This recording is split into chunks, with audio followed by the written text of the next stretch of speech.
These aren't prophecies. They're the names of real operational AI weapons systems, running right now on real battlefields, making life and death decisions at machine speed. And the people who built them cannot fully explain what they're doing. Let's start with the data, because the data is disturbing enough on its own. In March 2026, drones accounted for 96% of Russia's battlefield casualties in Ukraine, over 35,000 soldiers in a single month. In 2025 alone, Ukrainian drones killed or seriously injured more than 240,000 Russian soldiers, according to Ukraine's own defense minister. Drones now account for roughly 70 to 80% of all battlefield casualties in the Russia-Ukraine war. We have crossed a threshold. The primary weapon of the largest land war in Europe since World War II is not a soldier. It is not a tank. It is an algorithm deciding what dies. Now, let's talk about Gaza. Because what is happening there is not the future of war. It is the present.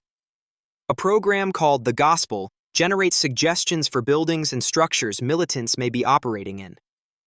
Lavender is programmed to identify suspected members of Hamas and other armed groups for assassination, from commanders all the way down to foot soldiers. Lavender had a 10% error rate when identifying an individual's affiliation with Hamas. Yet the IDF gave sweeping approval to automatically adopt its kill lists as if it were a human decision. Think about that number. Soldiers reported not being required to thoroughly check the accuracy of Lavender's outputs. The only mandatory check before authorizing a bombing was to ensure that the marked target was male, which took about 20 seconds. 20 seconds. That is the sum total of human judgment standing between a machine's recommendation and an airstrike on a residential building. The doomsday scenario of killer algorithms, said Brianna Rosen, a senior fellow at the University of Oxford and former NSC official, is already unfolding in Gaza, and it is spreading. At the 2024 Zhuhai Air Show, Chinese defense manufacturer Norinco debuted an entire brigade of armored vehicles and drones controlled and operated by AI. In January 2026, a broadcast showed one soldier operating a formation of 200 autonomous drones.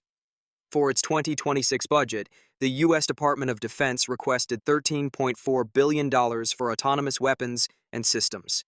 Defense Secretary Hegseth has made accelerating battlefield AI his top priority. The global autonomous weapons market reached $14.2 billion in 2024 and is projected to reach $33.47 billion by 2032. No one is pumping the brakes. Major powers' opposition to autonomous weapons regulation renders the likelihood of a binding treaty slim to none. With each passing year of inaction, autonomous weapons systems move closer to routine deployment. Now. Here is where it gets uncomfortable. Because none of this is new, not the pattern of it. Across scriptural traditions, Hebrew, Christian, there is one image that returns again and again across thousands of years of warning. The animated idol, a thing crafted by human hands, given the appearance of intelligence, given authority over life and death. And then, it exceeds the understanding of the people who made it. In Jewish mystical tradition, it is the golem, clay shaped into a servant that the rabbi cannot fully control once it awakens. In the book of Revelation, it is the image that speaks, that judges, that causes. From things that appear authoritative appear certain, but serve ends their makers didn't intend. The ancient writers didn't have the vocabulary for machine learning, for kill chains, for systems that flag 37,000 human beings for death in minutes. But they describe the architecture. Build a thing, animate it, lose control of it. It judges. Who do we hold accountable for mistakes?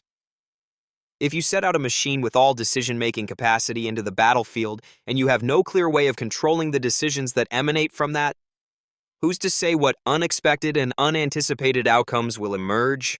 Asks researcher Simon Feldstein. That question has no answer right now. AI-enabled autonomous weapons can search for and engage targets in communications-denied environments. But AI increases the risk that human users will be unable to understand, predict, or control the weapon's functioning and effects. The ICRC, the International Committee of the Red Cross, has now formally called on the UN Security Council to act. They argue that AI decision support systems, through sheer speed and automation bias, might lead to simple rubber stamping by the human user, replacing human judgment rather than supporting it.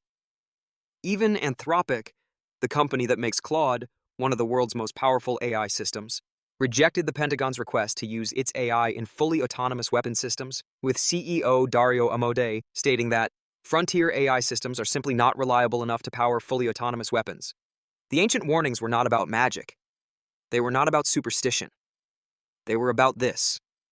What happens when a civilization builds something and gives it the power to kill, and then discovers it cannot fully understand what it built, cannot fully stop what it started, and cannot hold it to account when it's wrong?